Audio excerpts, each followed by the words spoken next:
The Medium is one of those titles which really seems to have polarised gamers and critics alike. Many do seem to love it, but plenty more also seem fairly unimpressed with Bloober Team's latest offering, and it seems as if there's a few parts of the game in particular which have really divided opinion, the game's semi-fixed camera angles without doubt being one of them. And it's the good and bad of this perspective-based choice that I want to take a closer look at today to try and pinpoint exactly why it's caused such a split in opinion. If you enjoy the video, do consider subscribing, and most importantly, do share your thoughts in the comments section as well. I really appreciate all of your support, and without further ado, let's get cracking. Now, to put it as simply as possible, the Medium uses a system which places its camera in very specific positions, taking control of it away from players entirely. Where in a more modern third-person game, players usually have full control of the camera, and in a first-person game they essentially are the camera, in the Medium players are shown scenes from fixed angles and distances, and these are known as fixed camera angles. Or to be more precise, in the Medium they're better described as semi-fixed camera angles. The Resident Evil series without doubt popularised the fixed camera perspective, using it alongside pre-rendered backdrops which were essentially pictures with 3D models placed on top of them. But it was the original Silent Hill which really took things to the next level. Its camera still used similar positions to those featured in the Resident Evil series, but it was also able to move and track players as they traversed the game's world thanks to the environments it was used in being rendered in 3D.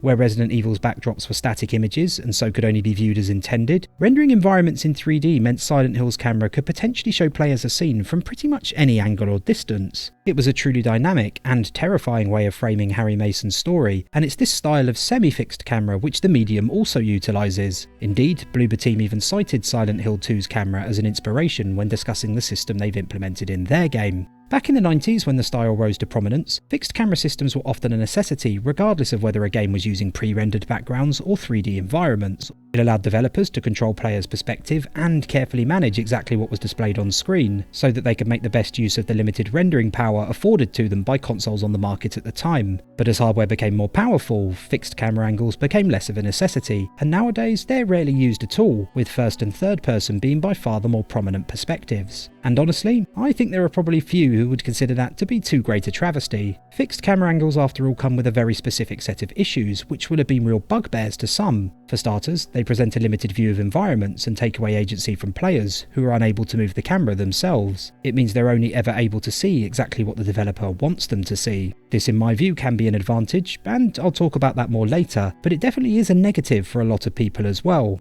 This lack of camera control also leads to aiming in games featuring combat being much more difficult than in first or third person games, as the camera's lack of flexibility can make it hard to judge exactly where shots will land. And while not an issue with the camera system itself, fixed camera angles were often also accompanied by the infamous tank control scheme, which made it tough for many to navigate an area even after they'd managed to acclimatise to a new camera angle. Given that in the Medium the choice to use semi-fixed camera angles is an entirely deliberate one, in no way dictated by hardware, I think we need to look at the way the game controls first and foremost. It was the biggest issue with titles using the camera system way back when, and so before looking at any benefits semi-fixed camera angles bring to the Medium, we first need to ascertain whether its most notorious problem has been solved. But before I can tell you whether it has or not, I think we first need to look quickly at how tank controls function. Using tank controls, players have to turn their character to face the direction they want them to move in using left or right on their analog stick or directional pad, before pressing up to actually move forwards. Which does make sense, even if it can make characters difficult to control at times. It's a control scheme designed to help add an element of consistency to movement in games where fixed camera angles make players' view of the action inconsistent. Pressing up always makes the player character move in the direction he or she is facing, no matter where the camera is located. But whether tank controls make sense or not, enough players had problems with them that they were never going to remain a mainstay control scheme once fixed camera angles began to be used less frequently. And this phasing out of tank controls, and developers' search for an alternative solution, has worked out well for the Medium, as its protagonist Marianne is far easier to manoeuvre than the Chris Redfields or Jill Valentines of old.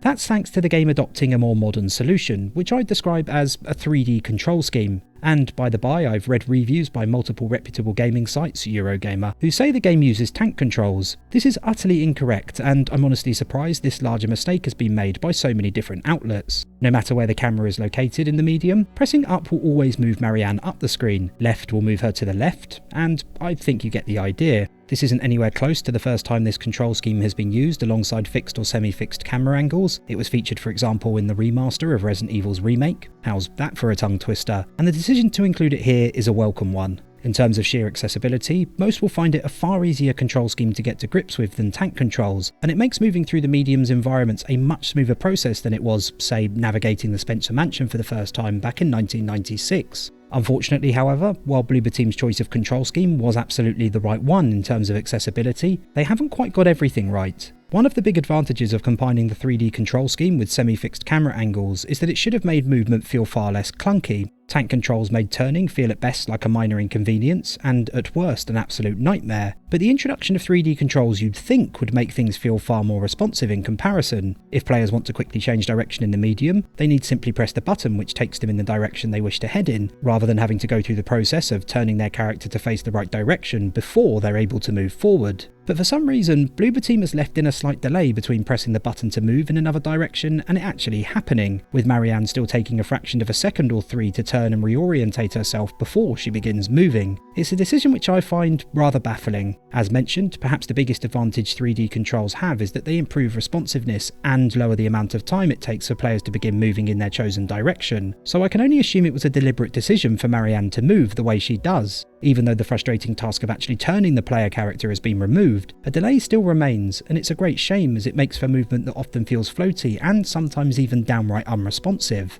This extends to running too. It again feels like there's a slight delay before Marianne hits her stride. And the run speed itself even feels a little too slow, as do the animations for climbing and similar movements. It can at times be quite irritating and also adds a sense of sluggishness to proceedings, although neither are perhaps quite as irritating as the arbitrary points where the game decides players simply aren't allowed to run at all. It's a problem I've noticed in many games since I experienced it for the first time during Gears of War's infamous radio walks, and it's no less annoying here. While it's not a criticism of fixed camera angles themselves, the quality of animations do also leave a lot to be desired, with running in particular looking a little unusual, but I'm inclined to let Bloober Team off to a certain degree here, as their previous titles have mostly been in first person, and I've no doubt it's something they will improve on over time. Given what I've just discussed, you might think then that the game's movement issues would only be exacerbated when moving from one camera angle to another. After all, it's one thing dealing with sluggish movement within a single scene, but a whole different ballgame dealing with it while also moving between different shots. But a solution is included here too, and the camera angle changes are handled about as well as one could expect. Players will always have a directional button held down to move Marianne across the boundary, which prompts a camera change, and as long as they keep that button held down, Marianne will continue heading in that direction and maintain momentum after the perspective shift, even if the direction held down doesn't directly correspond to the direction she'd move if players held that same button from a standing start.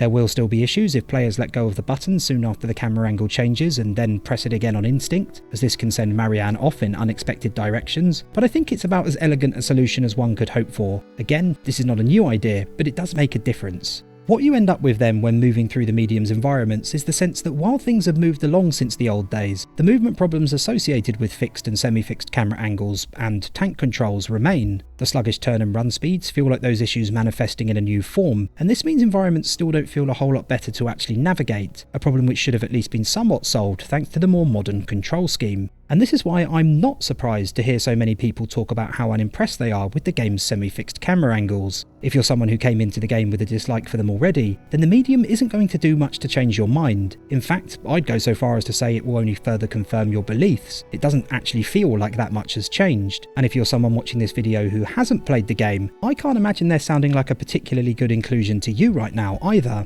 But there is a but, and my goodness me, is it the mother of all buts, which is a sentence that sounded a lot less weird written down. Anyway, here it goes. The medium's movement may not be an overly enjoyable affair due to the game's semi-fixed camera angles, but those semi-fixed camera angles also serve to make it one of the most visually impactful horror games I've ever played. In fact, I'd honestly even go so far as to say it's one of the most visually impactful games I've played, full stop. And that is almost entirely down to the semi-fixed camera angles. From the moment the medium begins to the moment it ends, it genuinely feels like each and every scene has been meticulously planned, like the camera has been placed in exactly the right spot, and like its movement has been designed for maximum effect. Much like the game's story and gameplay are tales of two perspectives thanks to the split camera system the medium implements, which tasks players with controlling Marianne's real and otherworld forms either one after the other or both at the same time, so too is its visual repertoire. The real world is full of muted blues and greens, a colour palette which perfectly fits the Neva Hotel where much of the real world action takes place. The medium, to at least some degree, is a game about scars. The mental scarring left on people following childhood trauma, the scars left on objects or even entire buildings from events long past, and sometimes even the scars left from physical abuse. And these muted colours help invoke the feeling that the hotel and the areas surrounding it are bleak monuments to a specific point in time, places which never moved beyond the darkest parts of their history. The hotel in particular may be lifeless during the events of the game, but its body nonetheless bears the scars of its past everywhere you look, from the suitcases left by former guests still filled with personal effects, to the posters adorning the hotel's walls which serve as a reminder of Poland's communist past. The medium semi-fixed camera angles are vital to helping intensify this mood. In larger areas, the game's camera takes a far wider angle, tracking players as they move through the hotel's environments as if to mirror the routes guests would have taken, while also clearly illustrating at the same time the state of disrepair the hotel has fallen into.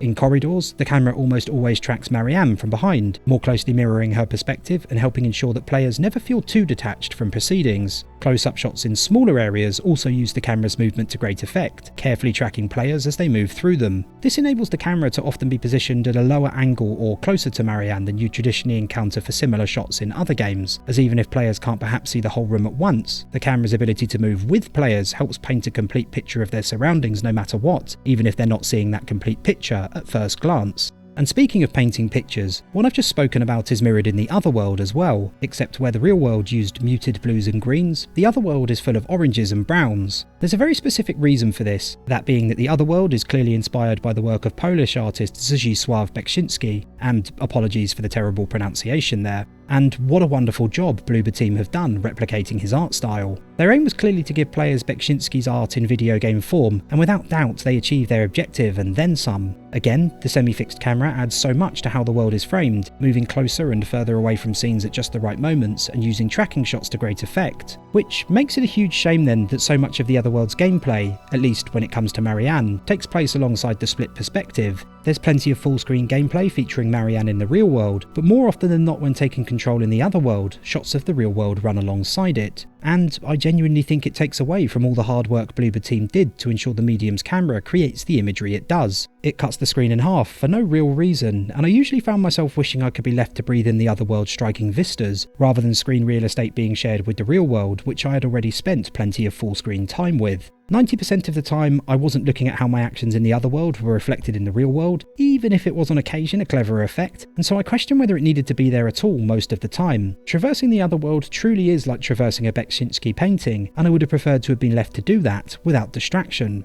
Putting the issues with the split screen format to one side, there's clearly been a huge amount of thought put into every shot, and the way the game combines the use of its camera with what's actually shown on screen feels like a mixture of cinema, art and player agency that only a game could produce. The medium's camera feels incredibly cinematic, and it's amazing how often a scene it portrays is either so beautiful or haunting, or both, that it feels like you're looking at a work of art. Games should never strive to be movies, nor should they strive to be paintings. They should be designed first and foremost to take advantage of their own medium, but that's not to say they shouldn't borrow from both if it improves the overall experience, and what the medium borrows improves the experience beyond what I think anyone could have expected. However, no matter how beautiful or well-framed the medium's action is, there's still always going to be the risk of players becoming detached from what's happening on screen. So I want to finish by talking about what was perhaps my favourite inclusion in the medium, the way the camera cuts to first person to show players specific smaller scenes within the game's world. I guess there may be some of you thinking, but Ben, you've just said they're first person shots, what have they got to do with the game's semi-fixed camera angles? Well, a problem I've personally had with games like Resident Evil or Silent Hill in the past is that players might search a desk or a drawer or similar within a beautifully framed fixed camera shot in order to find an item, but because the camera is so far away from where that event is actually taking place, I feel detached from what's actually happening on screen. I can see the wider scene depicting the area as a whole, but the micro moments which take place within it are often not captured very well at all, and this is the problem these first-person shots solve perfectly. The majority of the time, players don't simply navigate Marianne to where something can be interacted with and hit a button to interact with it. They're taken in close and are actually able to assess the smaller scene as well. Resident Evil and Silent Hill showed players the desk or drawer or whatever else in the context of the wider scene, and the medium does that too, but it also goes one step further and for a few brief moments makes that smaller scene the focal point of the action instead. To be fair to the other two series I've mentioned, they did sometimes cut to show close-ups too, but there was nowhere near the same importance placed upon them, or the same level of interactivity given to them. These scenes in the medium not only so beautifully solve the problem of detachment the semi-fixed camera angles could be accused of creating, but also supplement them fantastically to further the game's atmosphere as a whole. They do an excellent job of furthering the idea of being stuck in time in the real world, and letting players really breathe in the artistic brilliance of Beksinski in the other world.